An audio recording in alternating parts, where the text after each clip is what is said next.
ফের পথ দুর্ঘটনা জাতীয় সড়কে। আসানসোল যাওয়ার পথে একটি 4 চাকা গাড়ি নিয়ন্ত্রণ হারিয়ে ট্রাকের পেছনে ধাক্কা মারে।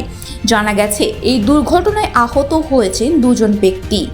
ঘটনাটি ঘটেছে আসানসোলে 19 নম্বর জাতীয় সড়কে। ঘটনার খবর পেয়ে দ্রুত ঘটনাস্থলে পৌঁছায় কুলটি থানার চৌরঙ্গি ফাঁড়ির পুলিশ ও কুলটি ট্রাফিক গার্ডের পুলিশ ও NHAI। একটা গাড়ি হিট করেছে একটা কোনো লরির পেছনে, সেটা এসে দেখলাম আমরা। আর 2 জন পেশেন্ট ইঞ্জুরি ছিল, সেটাকে আমাদের হসপিটাল পাঠানো হয়েছে। কিসের সাথে কিসের হয়েছে বলে জানা গেল? জানা গেছে যে একটা লরির পেছনে মেরেছে এরা। কজন লেগেছে? 2 জন। কোথাকার কিছু জানা গেছে? আসানসোলে শোনা যাচ্ছে যে আসানসোলেরই আছে। মানে যাদের হয়েছে লেগেছে মানে তারা পুরুষ না মহিলা ছিল? তারা পুরুষ।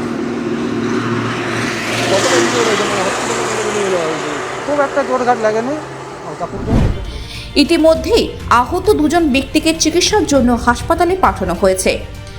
আসানসোল থেকে রাহুল পাসওয়ানের রিপোর্ট, খবর বাংলা।